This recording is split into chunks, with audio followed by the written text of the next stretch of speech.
Still remember the sky that day. It was a heavy build-up kind of sky, the kind that Darwin does so well, stretching out across the Arnhem Highway, and I'd pulled over onto the shoulder of the road, the red dirt was there, and my hands were on the steering wheel. My heart was beating way too fast, the way that it does when life just feels, I don't know, too big and too quiet all at once at the same time. And I was so painfully aware that I was in one of those really in between places, not fully where I'd been, not yet where I sensed God was leading us to.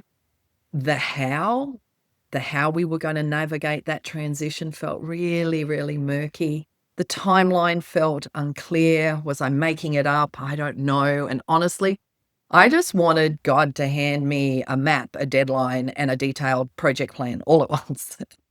But all I got was silence and a question that resonated really deeply in my spirit. Will you trust me?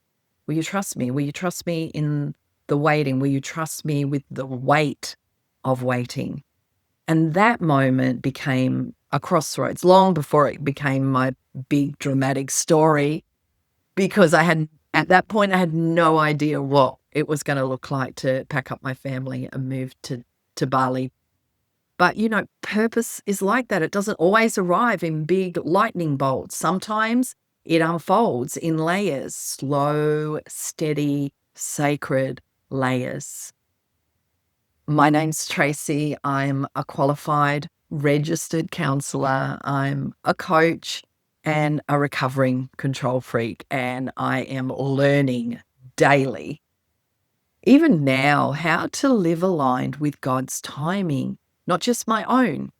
I love my plans. I love my calendar on the wall, but God has his own sense of timing, and I've learned to trust it. And if you have ever felt stuck between one season and the next, if you're waiting for clarity, direction, or a door that still feels firmly shut, if you're wondering whether or not you've missed it, then this episode's for you. So here's the tension. What do you do when purpose feels unclear? When you're praying, waiting, trusting, but nothing seems to shift. When you can sense something moving beneath the surface, but oh man, you just can't put words to it. You can't see the full picture yet.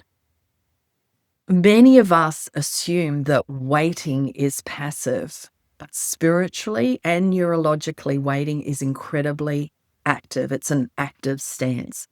And this is where God forms us. This is where clarity deepens, where trust deepens. And this is where the unseen alignment begins.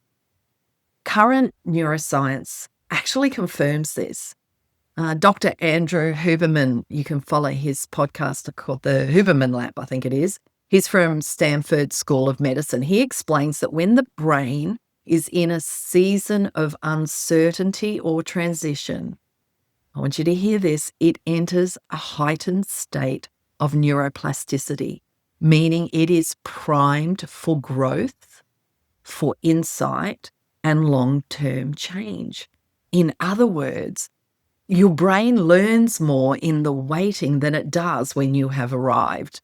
And this mirrors Scripture's invitation to be still, but not inactively, but as preparation, spiritually, emotionally, and psychologically. Purpose is not paused in the waiting. Purpose is actually formed. In Live Aligned, I talk about the truth that purpose is less like a single magic moment and more like an unfolding, a pulling of threads, an identification or noticing themes. A series of small yeses ultimately reveal the bigger picture over time. The question isn't what is my purpose, it's what part of my purpose is being highlighted to me in this season, and even more importantly, who do I need to be to align with my purpose? Seasons shape assignment, But your core purpose to love, to serve, to bring the kingdom into the spaces that you occupied in a way that only you uniquely can do, that remains steady. So here are some anchors for the season of not yet. The first is patience. This is a posture of trust, and patience isn't resignation. Okay, I've just got to resign myself to being stuck in this situation for a while. It's recognition that God is working in some ways in the unseen, that everything is as it should be. The second thing is prayer, and this is the pathway to alignment. Prayer doesn't force clarity, it creates capacity in you. It opens our internal space to hear, to notice, and to discern.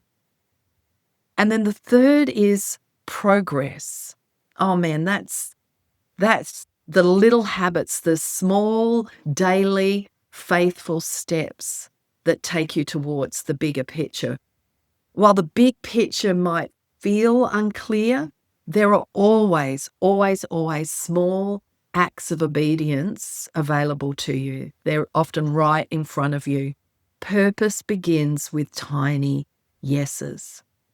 Now, that day on the Arnhem Highway, I did receive a blueprint, but I did receive the next step, a quiet prompting that led me into coaching, doing my coaching studies, and then moving to Bali, and then writing, and then the work of Live Aligned.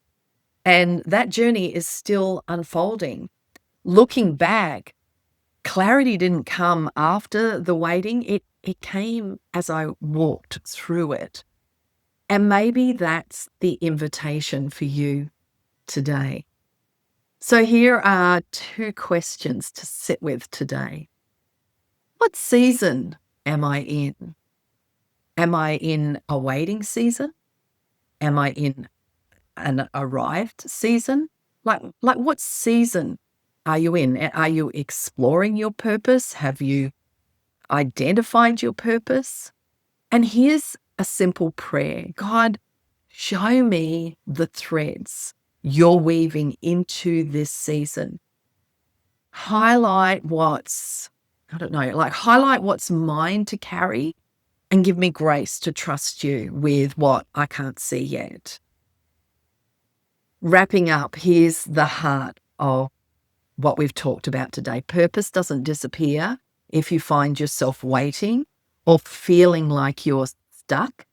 It's often shaped in that space, in that messy in-between space, and your season will not be wasted. It will not be wasted. God is weaving something deeper, steadier, and more aligned than you can see right now. And if you want to explore this more personally, make sure you download the latest purpose reflection sheet. It will help you name your season, recognize the threads God is highlighting, and take your next faithful step with clarity. And if the episode has resonated with you, I would love you to subscribe, join our growing community, and share in the comments what spoke to you the most. Your reflections genuinely matter to us. It's a space that we're building together slowly over time. And in the next video, we are doing, I think, the final episode. And this is about having the courage to respond to purpose. Because it's one thing to seek it, to be able to get some sense, to be able to articulate it, to wait for it. But then what do you do when it arrives? How to take aligned actions even when it feels really uncomfortable, and you're not going to want to miss it. So until next time, it's bye for now.